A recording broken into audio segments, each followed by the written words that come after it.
Okay.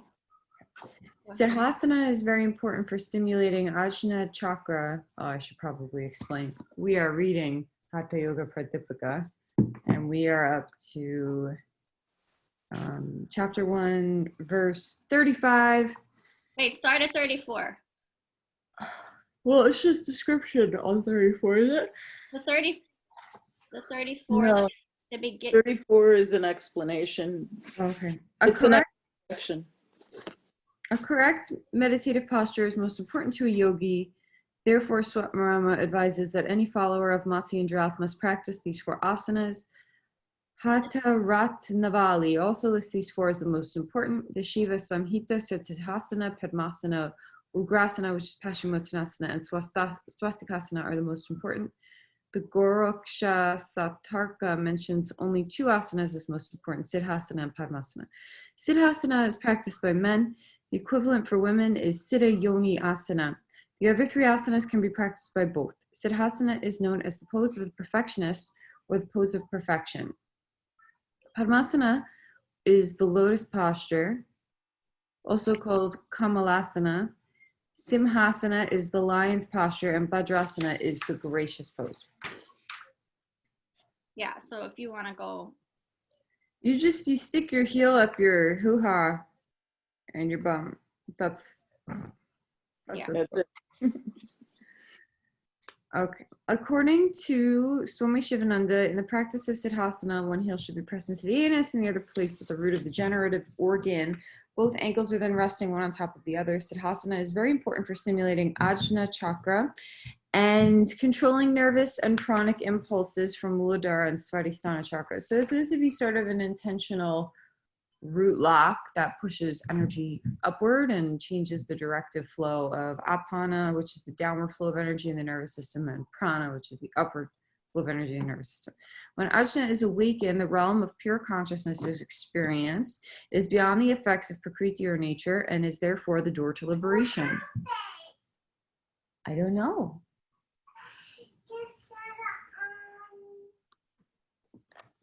One second. Back to reality. What did you get, Google?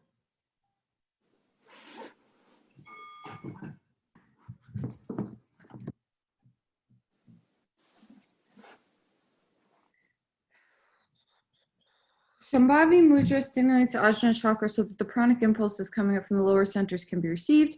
When the chin is placed on the chest, a simplified form of Jalantara, which is the throat lock, and Ujjayi pranayama, which is oceanic breath, is automatically performed. This adjusts the heart rate, blood pressure, and brainwave pattern.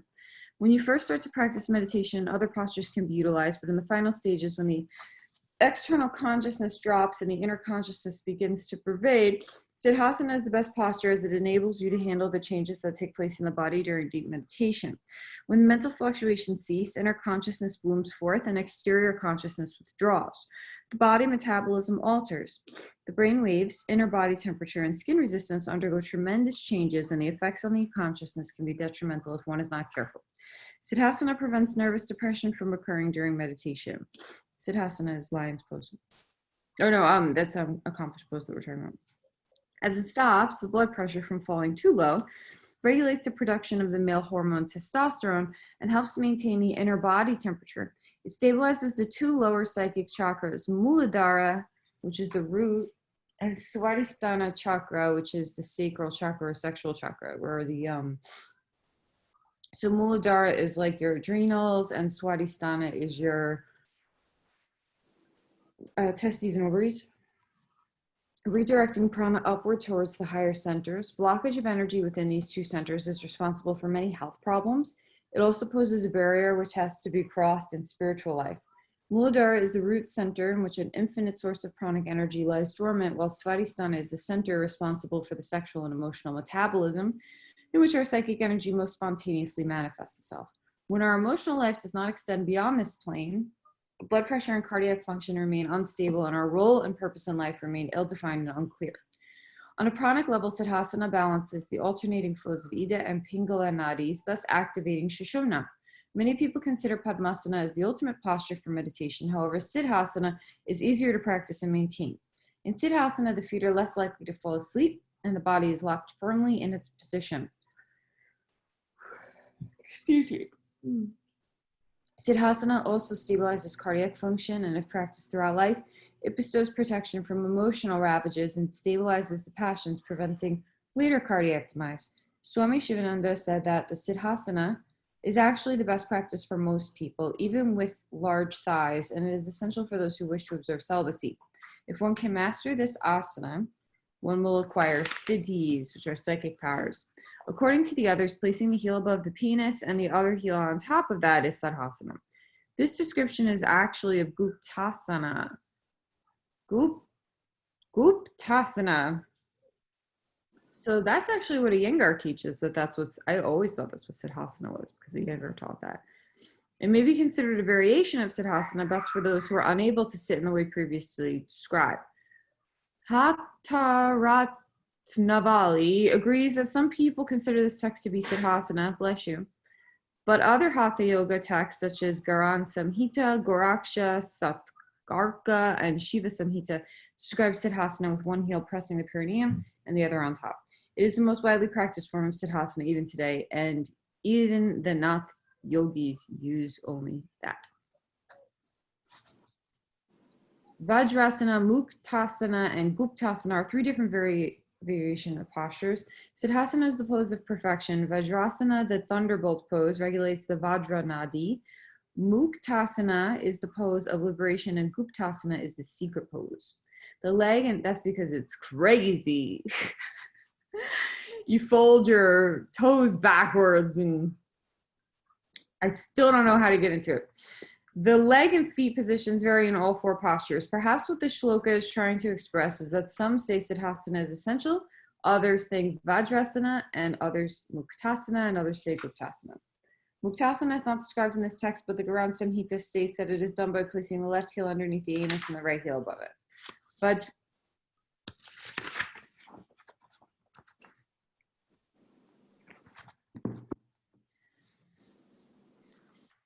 Vajrasana is done by kneeling and placing the buttocks between the heels, the right big toe overlapping the left. In Guptasana, the feet are placed between the thigh and calf muscles so that the heel underneath presses the anus.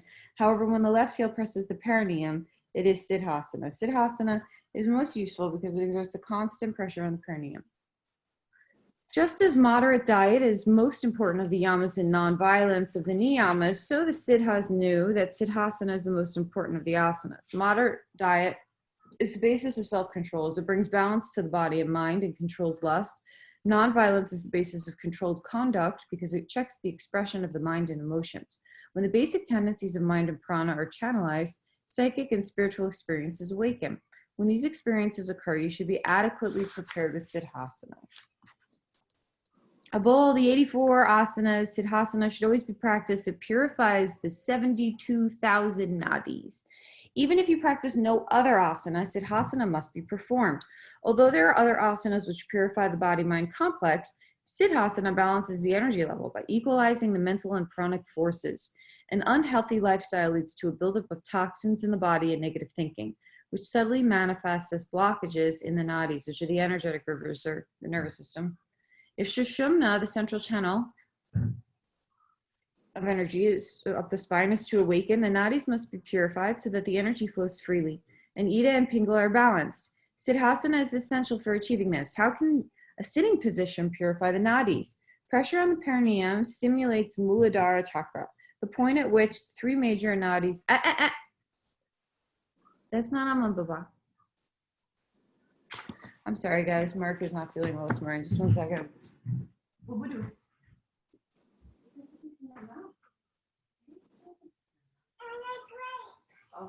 1 second. I'll get you.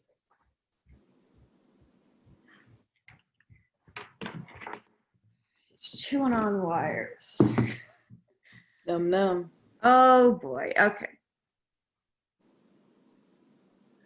Pressure on the perineum stimulates Muladhara chakra, the point at which the three major nadis originate, and while the posture is being maintained, electrical and pranic impulses are constantly flowing up to the brain, purifying the nadis and removing all blockages. Also, meridians in the feet are stimulated, and they are connected with the visceral organs the stomach, gallbladder, liver, spleen, kidneys, etc. And all these organs have important roles to play in purifying the blood. The yogi who meditates on the self or Atma, takes moderate and pure food, and practices Sadhana for 12 years, attains perfection or siddhi, psychic powers. 12 years sounds like a long time to have to practice this one thing before perfecting it, but it should be taken into consideration that it also takes many years of study and practice to become a qualified practitioner of medicine or law. In comparison to the rest of one's life, 12 years is not a long time if it is going to culminate in perfection and the awakening of a higher state of consciousness. If people can devote a whole lifetime to the pursuit of material goals, why not dedicate 12 years for the development of higher awareness and the unfoldment of the spirit? It takes many years for the body and mind to change. After a cycle of 7 years, all body cells have been completely replaced. We can say that one has a new body. However, it takes longer to restructure the mind and remold the awareness. Many shastras say that sadhana takes 12 years to fructify. 12 years enables gradual and complete restructuring of the body, mind, emotions, and psyche. In spiritual life, 12 years is an important cycle. Perhaps it takes that amount of time to purify and prepare the pranic and psychic bodies for spiritual awakening. In the guru-disciple tradition, the disciple is meant to spend 12 years training with his guru. 2 other specifications are given here: moderate diet and contemplation on Atma. A pure and moderate diet helps establish equilibrium and creates conditions conducive for higher experiences. In fact, the basic cause of disease can be attributed to faulty diet. If people took more care about their diet, many physical and psychological problems could be averted. Yogi Swatmarama recommends meditation on the self or Atma. As all spiritual aspirants are heading towards the experience of Atma, Atma is the individual consciousness. It is a good idea to prepare oneself for that realization right from the beginning. The practice channelizes one's internal energy in a positive direction, makes the mind one-pointed, and keeps one moving towards the ultimate goal. Mind is not static. It is a vibrating mass of conscious energy and is molded into whatever shape you give it. When a person lives for material pleasure, the mind becomes absorbed in the material reality. If it is absorbed in negative and debauched things, then it becomes that way. If it is absorbed in the subtler experiences, then it can come closer to the Atma. This is the process which involves the total restructuring of the entire organism right down to the minutest cell. Of course, the idea of meditating on the Atma has a Vedantic tinge and is similar to the idea in Samkhya philosophy that the ultimate is Purusha. A Shakta would probably advise meditation on Shakti. Similarly, according to the individual sadhaka's nature, a guru might recommend an entirely different object of meditation and not suggest contemplation on Atma. Actually, the aspect of guru has been omitted here. If you have no guru and sit for 112 years, you may not make much headway unless you are already aligned. Only a man with spiritual insight can guide you on the inward path. If you want to experience another state of mind beyond this central experience, the finite perception has to be altered. How can the finite mind concentrate on the infinite? Swatmarama says concentration on Atma, but Atma is formless and infinite. This is where the guru is essential because the light of this Atma illumines your own. Without that, there can be no self-realization. When perfection is attainable through Sadhana, what is the use of practicing many other asanas? When the flow of prana is stabilized, the breath stops spontaneously. Kavala Kumbhaka, that's a weird thing when that happens, and a mindless state, Unmani, arises by itself. By practicing only Sadhana and Pranayama, a higher state of awareness can be aroused. However, everybody has individual requirements depending on whether his nature is basically tamasic, which is sort of heavy, lazy, rajasic, which is sort of prone to vice, alcohol, just eating all kinds of things you shouldn't, or sattvic, which is balance. Ultimately, when the mind is quiet and the body is fit for prolonged meditation, then all you need is Sadhana. Swatmarama is not asking the purpose of practicing any other asana, but just pointing out the fact that for one who is established in Sadhana, it is unnecessary to spend time in asana practice. Previously, Sadhana was recommended in combination with Atma Dharana, whatever the form of concentration may be. Complete concentration and absorption in the object of meditation results in the cessation of breath. Conscious breath restraint and self-contemplation result in Kabbalah Kumbhaka. Self-awareness diminishes, individual experience subsides. Therefore, Yogi Swatmarama is saying that if one experiences this in Sadhana, then time should be spent practicing Sadhana rather than other postures. However, people belonging to the tamasic or rajasic categories need to practice a series of asanas and other forms of yoga to raise their pranic and conscious capacity. Siddhasana and Raja Yoga are perfect for the sadhaka who has a psychic temperament, but those who are emotional, devotional, extrovert, dynamic, or analytical will need other forms of yoga as well. Karma yoga and bhakti yoga harmonize the body, mind, and emotions and help to subdue sensorial experiences. If the mind is basically tamasic or rajasic, tamasic is heavier, rajasic is sort of wild, it needs a proper outlet of expression. Otherwise, during meditational practice, it will cause havoc, wander here and there, or just become dull and sleepy. To attain higher experience, the mind has to become totally absorbed in the point of concentration. If you are performing siddhasana and practicing pranayama, then comes a stage when the two pranic forces, apana, which is downward, and prana, which is upward, meet, and the alternating tendencies of Ida, the more lunar state of the nervous system, and Pingala, the more active state of the nervous system, unite in Ajna chakra, which is the third eye chakra or the pineal gland. At that moment, the mind becomes unified and the breath stops. However, the mind must have a definite point of focus, such as psychic symbol, the guru, a mantra or yantra, etc. Otherwise, it will enter a state of void or shunya. I feel like that void is often what the Buddhists talk about. So we find that it is a combination of various elements which creates higher experience, not just asana or stopping the breath. Thus, through siddhasana, the three bandhas occur by themselves. The three bandhas or locks indicated are mula, the root, uddiyana, the belly, and jalandhara, the throat. Mula bandha is contraction of the perineum, uddiyana is contraction of the lower abdomen, and jalandhara is the chin lock. These three bandhas are specific methods of accumulating a greater pranic supply, and whether you know about them or not, they occur spontaneously when you're in established siddhasana. In fact, when prana is awakened, the body is naturally guided into various mudras, bandhas, and pranayama techniques, which may not even be previously known to the practitioner. There are now a few well-known yoga systems which work largely on arousing the spontaneous movement through yoga practice by activating the pranic level to a higher intensity.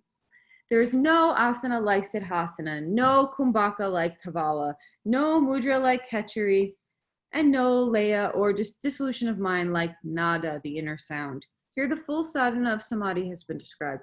This final description of siddhasana emphasizes its importance and greatness and stresses that it is foremost among asanas, just as kavala is a superior form of kumbhaka, which is retention.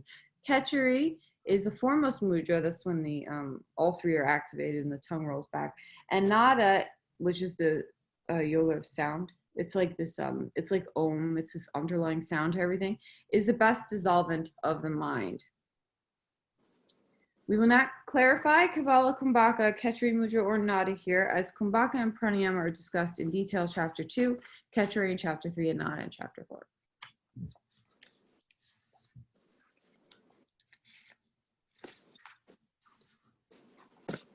So I guess that's an important one to practice.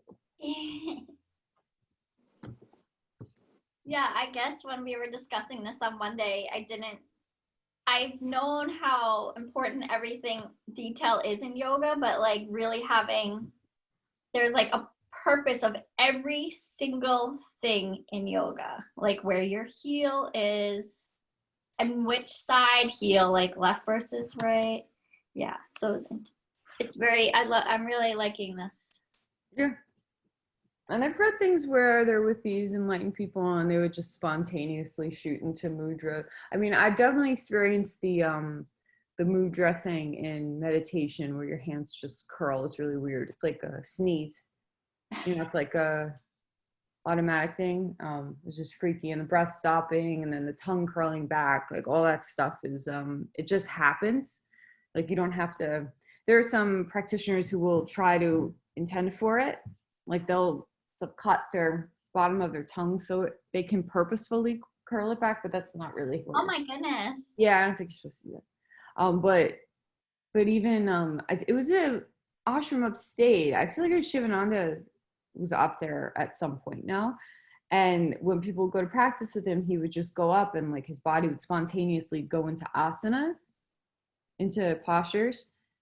So I always think of it that way, that a lot of this information just spontaneously came through the gurus and the rishis and the sages when they hit these very enlightened points. Yeah. Strange. I loved the part where you read that we can't do this by ourselves. I know we've discussed guru before, but that we need to have a guru, or whatever our translation of guru is, to illuminate ourselves. We need to see their light to see our light. Unless you were enlightened in a past lifetime, and then it'll just happen spontaneously. Well, for me, you know, it's not like a practice I could sit here and do. I like the idea that we like the light example, the mirror example almost. Yeah. I mean, it's definitely been helpful for me to have gurus, because like as much as you feel like certain stuff is truth and you already know it's truth and you've had experiences, to have somebody like codify it for you and say like this is what's supposed to happen is very helpful. Yeah, and if you're studying it yourself and you're not enlightened, it's just like what the world is going through now. It's like we're just learning what we already know, and that's not right. Right. It's just going to put you in the same Always. cycle of materialism. Yes, when you start to find your network, I won't keep using the guru, but those people start reflecting the light onto you. And the light can be anything. It could be knowledge, you know, like just life. In my bhakti studies, so I study simultaneously the path of the Jnani with my teacher in Florida, and then I study the bhakti lineage with Raghunath upstate and Kastubas in the city. And they were talking about recently, I was learning about the different levels of spiritual aspirants. So I think there are 3 or 4 levels, and they say that on the path, especially at the beginning, it's just what you're saying. It's reminding me of that. It's like they're still quite materialistic, even though they want to achieve these higher levels. They're still mired in materialism, and they'll sort of accidentally surround themselves with other spiritual aspirants who are also rather material. And it's like everybody self-perpetuates the same ideologies. That doesn't necessarily get you anywhere. So it's not like the highest form of being a spiritual aspirant. And slowly, I mean, that's why in the bhakti tradition, they say purposefully surround yourself with people who are very far along on the path.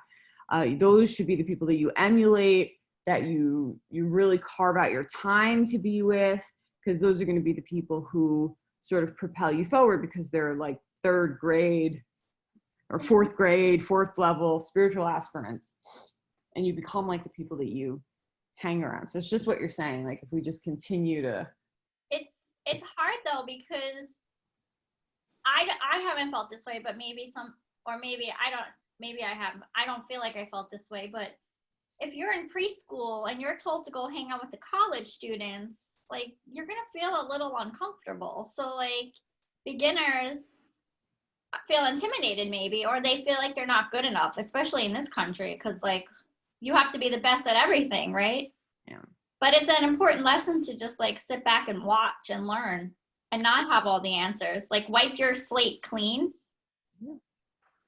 It's very funny because in the Vedic tradition, you would go to Gurukula when you were younger. You would leave your parents' house and you'd go and you'd live with the guru, and you would learn all the Vedic traditions, the philosophy of all this stuff. You would, you know, get real spiritual. You know, it's like the kindergartner going to live with. It's literally that. Yeah. And you think about our culture where, I was saying that to Mark the other day. So, you know, I'm like really feeling the homeschooling. And he's like, no, these teachers know. I'm like, yeah, but some teachers are not the best moral example. Like, I don't know who these people are. Like, a lot of the teachers I'm friends with are super moral, and I would love to have them be raising my kids. But some teachers are not the nicest or like most spiritually advanced people yet, you know. They're like exhausted from dealing with little kids running around and being wild animals. So yeah, I don't know. Yeah. There's not a lot of support, emotional support for teachers, where I feel like in the Vedic culture there was, like, you had all the emotional support in the world before you yourself became a teacher. It's the same with psychologists in our culture. It's like they learn a lot of stuff, but you know, they have to kind of like learn on their own to do self-care and to get their own therapists. And a lot of psychologists like are trying to heal themselves in the process. I feel like everyone in our culture just needs more support. I would even argue yoga teachers are the same way. I mean, Yeah. I know so many yoga teachers that are so, especially now, I'm talking about pre-COVID, that we're so stressed out. And I'm like, but you have to practice self-care if you're going to teach it. And then it's like they finish like their very basic 200-hour kindergarten class, and then they forget. Like, I'm like, this is like you have to keep, even if you're doing it at home, like reading a book or something, this is something you have to continually keep up with, like stay in touch with, like Amanda, you stay in touch with your teachers, you're always learning still. Yeah, and so they like forget, and they're not, it's not like there's just not enough support for each other in this world where it's too competitive. Yeah. Not just yoga, I mean just in Everything, there's not enough support for anyone, and our culture is so devoid of, well, that's why we're in the situation we're in, huh? Yeah. But 12 years, we should have a 12-year-long teacher training. That's the thing. The weird thing about Yoga Alliance was, before Yoga Alliance came around, just as I got into teaching yoga. Up till that point, it was like you were quote unquote grandfathered into teaching. Like you studied with your teacher, and when your teacher felt you were ready, then they put you into a class and made you start teaching. Okay. And then suddenly Yoga Alliance came to pretty much to make money, and then they said, oh, it's going to be 200 hours training program. And they didn't really give any guidance either. So there were all these people who were like, I am a teacher, I can teach you how to teach people yoga. Yeah. And then it was very surface, they didn't teach, they don't teach any of the philosophy. Yeah. It's bananas to me, because that's never how it was. Yeah. Ever. Yeah. And it just kept getting perpetuated. So it's a mess now. The intention of yoga is to be able to sit in like this Sadhana or whatever cross leg variation you can get your body into. And that's not something I learned. I thought the intention was to get into forearm scorpion. But yeah, it's definitely been misled. But that's okay.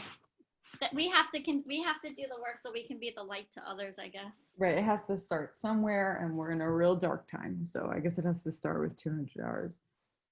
But we should do breath and meditate. Okay, so let's do, are you guys feeling Kapalabhati since everybody's so tired? Yeah. Okay. Sit in Siddhasana. What time is it, guys? 8:08? 8:08. Okay, so Amanda, if I have trouble sitting in Siddhasana, which I most definitely do, and yet it's such an important pose. You just sit in easy seat in Sukhasana. Okay. It was just a joke. It's a very hard pose. Yeah, I'm not in Siddhasana. My legs are just crossed. And if you can't cross your legs, just extend your legs. Yeah, or lay down. Well, right now there's no way. I mean, I'm on the couch. So. I don't know if Sue should do Kapalabhati if she's going to try to take a nap. Oh, do you want to take a nap now? Unless you want energy. I am after this. Yeah, Sue looks like she's ready for a snooze now. I think we're all ready for a snooze. That was a rough night. I'm starting to wake up and feel better. But we don't have to do it if Well, Pam, I hate you. So I admire the fact that you're waking up. I'm not. So there you go. Well, I don't have a choice. I don't get to take a nap. I have to go to work. Yeah, those were the days. Sure, you're retired. You could take a nice nap. Enjoy it. I'm jealous. All right, so let's sit in a comfortable seated position. Oh, all right. She's getting FOMO, fear of missing out. Yeah. You might make you feel better. Might not.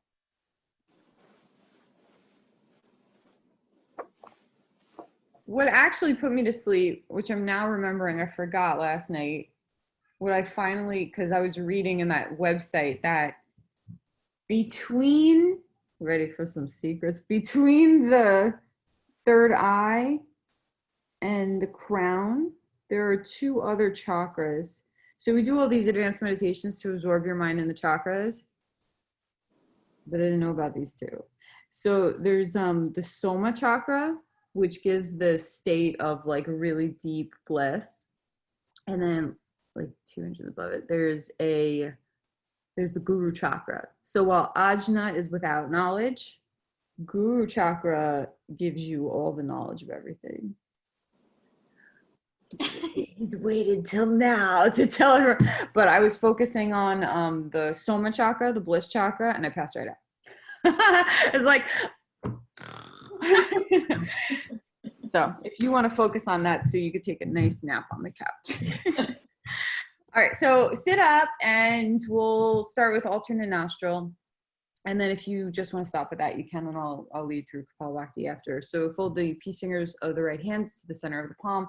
Close off the right nostril with your thumb, inhaling through the left nostril. Closing off both nostrils, exhaling through the right. Inhaling through the right. Closing off both, exhaling through the left. Inhaling through the left. Closing off both, exhaling through the right. Inhaling through the right. Closing off both, exhaling through the left. Inhaling through the left.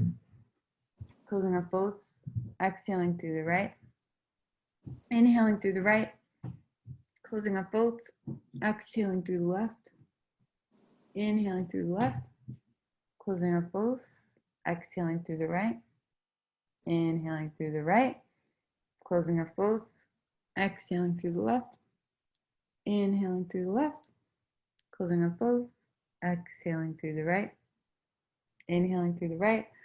Closing off both, exhaling through the left. Continue with that.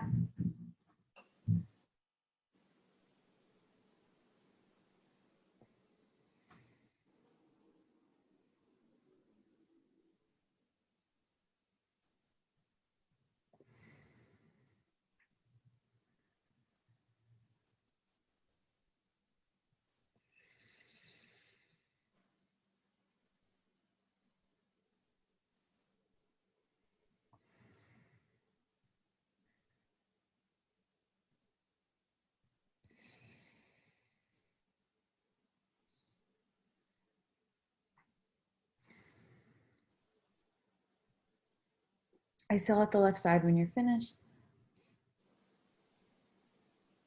Inhale all the way. Exhale all the way. Inhale halfway. And then we'll pump the belly in and out.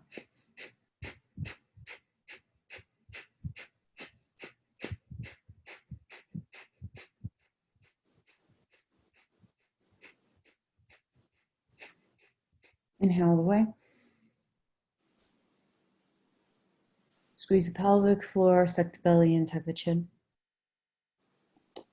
Exhale all the way.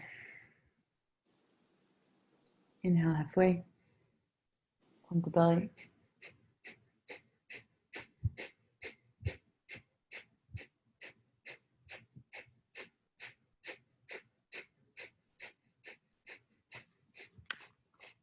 Inhale all the way. Retain the breath. Exhale all the way out. One more time. Inhale halfway.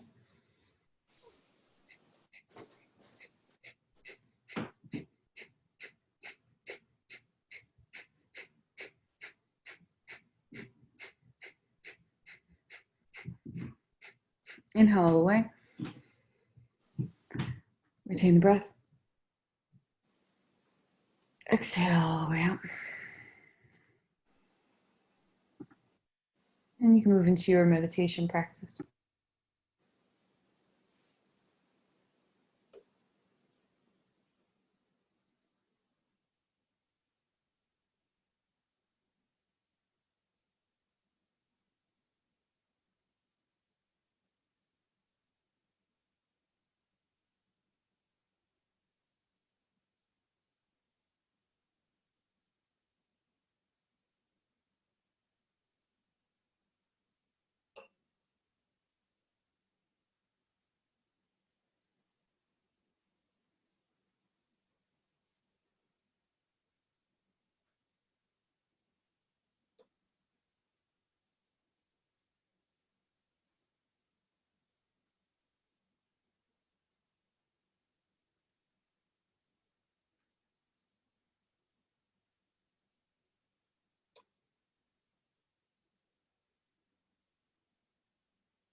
Bring your hands to prayer, bow the head. Namaste. Have a great day, girls. Namaste. Thank you. Thank you. Bye. Thank you.